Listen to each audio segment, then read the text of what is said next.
I turned down my childhood crush, now a single mom, because she rejected me when I was unattractive. Now, her friends are blowing up my phone, insisting I give her a chance. I'm a 28-year-old guy who's learned that karma has a wicked sense of humor. 10 years ago, I was the awkward kid with braces and acne who couldn't get a date to save his life. Now, I'm the guy with a six-figure job, a gym-honed body, and a face that finally grew into itself. Funny how life works out, isn't it? But let me tell you, success is a double-edged sword, especially when it brings the ghosts of your past knocking at your door. It all started at my high school reunion.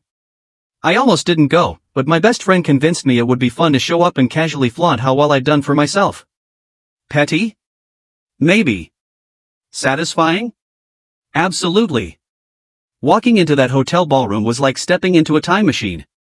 Same faces, same cliques, same insecurities bubbling just beneath the surface. But this time, I wasn't the one feeling out of place.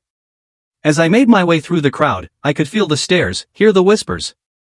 Is that really him? He got hot. It was exactly the ego boost I'd been hoping for. And then I saw her. My high school crush. The girl who starred in every one of my teenage fantasies. The one who rejected me so brutally in senior year that I still wince thinking about it. She was standing by the punch bowl, looking. Well, life hadn't been as kind to her as it had been to me. She'd gained weight, lost that sparkle in her eye. But when she saw me, her face lit up like a Christmas tree. Oh my God, is that you? She squealed, rushing over. You look amazing. I plastered on my best fake smile. Hey, good to see you. She launched into small talk, asking about my life, my job, if I was seeing anyone. With each question, her eyes grew wider, her smile more flirtatious. I could practically see the wheels turning in her head. So, she said, twirling a strand of hair around her finger. I was thinking maybe we could grab coffee sometime, catch up properly. For a moment, I was tempted. This was everything 18-year-old me had ever wanted. But then I remembered that day in the school parking lot, how she'd laughed when I asked her to prom, how she'd told everyone about it for weeks after. Sorry, I said, not feeling sorry at all. I'm pretty busy these days, maybe some other time. The look on her face was priceless. Shock, confusion, a hint of anger. She wasn't used to being turned down even now. As I walked away, I could feel her eyes burning into my back. I'd be lying if I said it didn't feel good. I thought that would be the end of it. Boy, was I wrong. A week after the reunion, my phone started blowing up. Messages from people I hadn't talked to in years, all saying the same thing. You need to give Em a chance. At first, I ignored them. But they kept coming, getting more insistent, more guilt-trippy. Finally, I got a call from B, Em's best friend since high school. I almost didn't answer, but curiosity got the better of me. What's going on, B? I asked, trying to keep my voice neutral. You need to stop being such an asshole, she snapped. Em is a great girl, and she's been through a lot. She's a single mom now, you know. Her ex was a real piece of work. I felt a twinge of sympathy, quickly squashed by the memory of all those years of rejection and ridicule. That's rough, I said, but I don't see how it's my problem. B's voice got low, almost threatening. Listen, you owe her this. After how you her at the reunion. I cut her off. How I treated her. Are you kidding me? Do you not remember how she treated me in high school? There was a pause.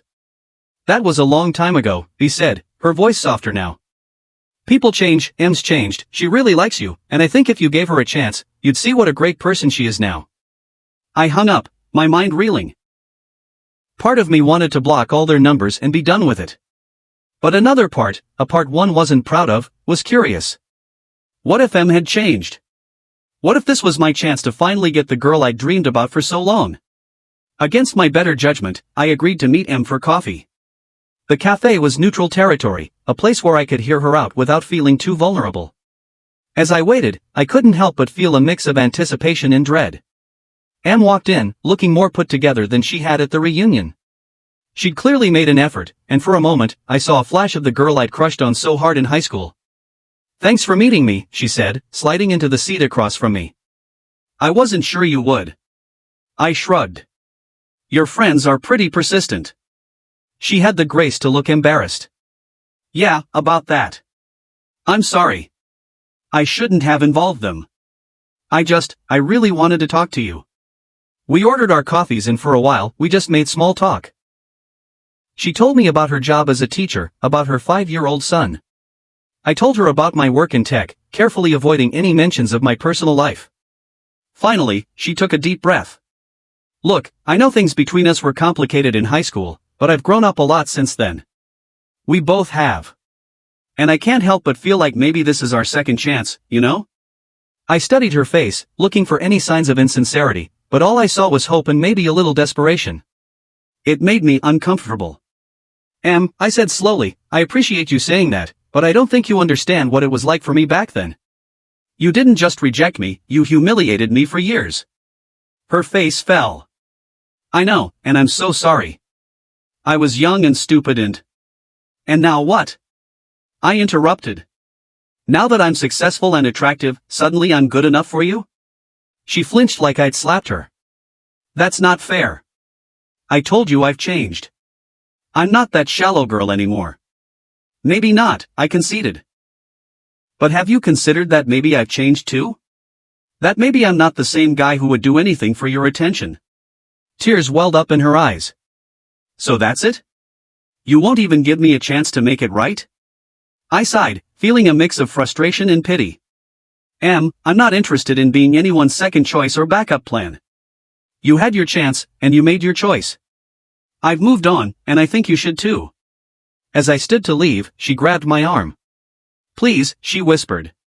My son, he needs a good male role model in his life.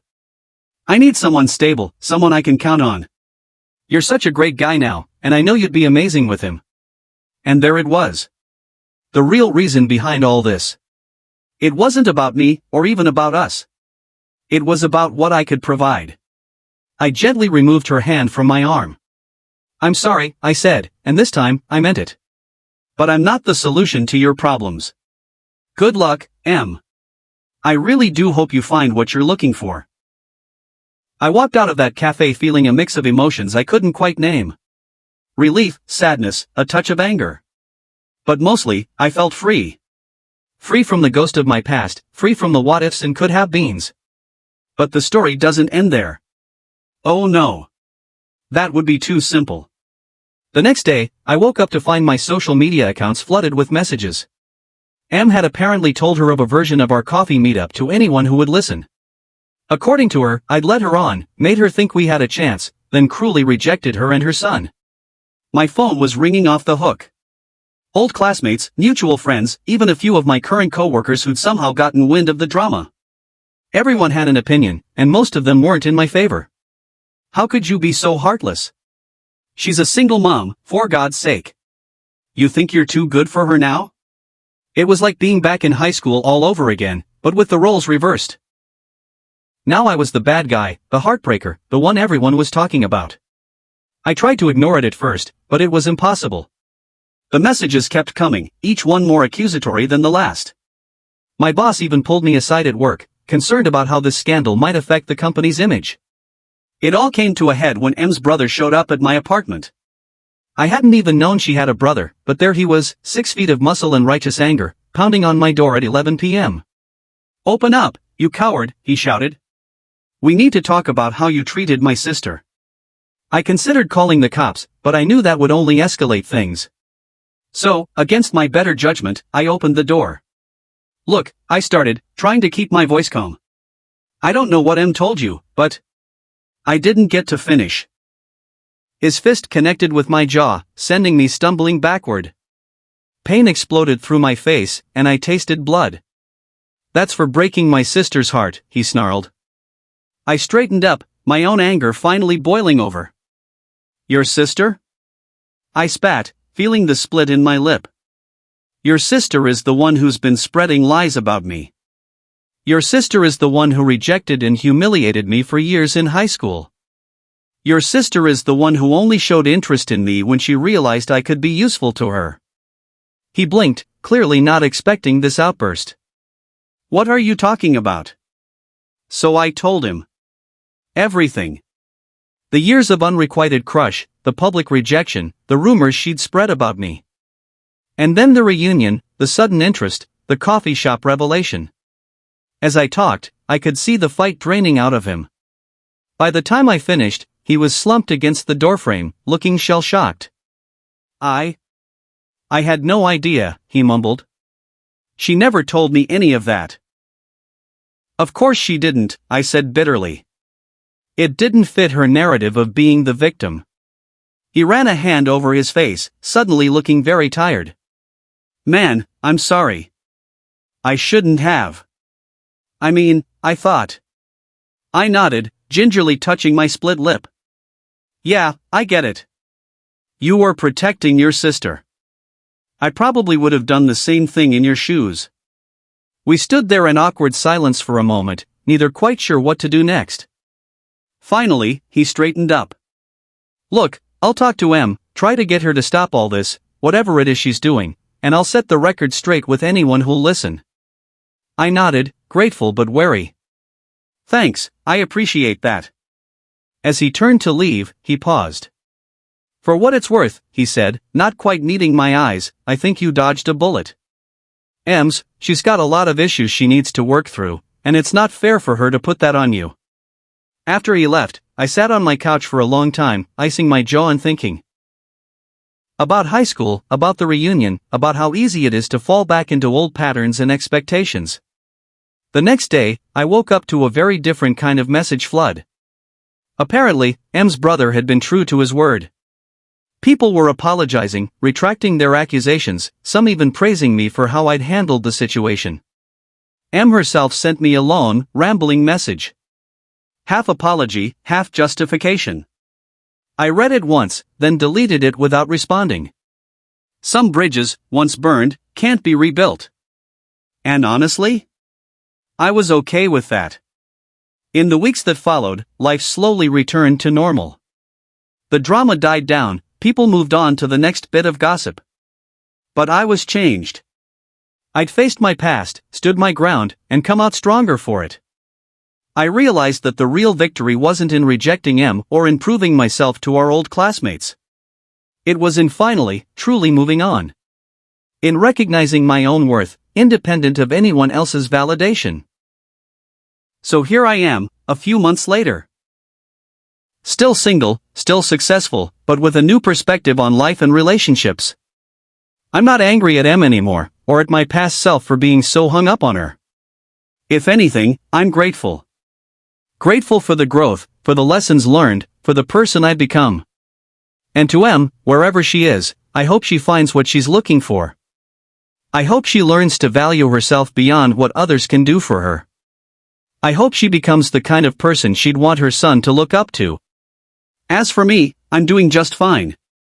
Better than fine, actually. I'm living my best life on my own terms. And isn't that what growing up is really all about? Hey folks, if you enjoyed this roller coaster of high school drama and adult realizations, why not hit that subscribe button? After all, you never know when you might need tips on how to gracefully reject your former crush while dodging punches from their overzealous siblings. Trust me, it's a skill that comes in handy more often than you'd think.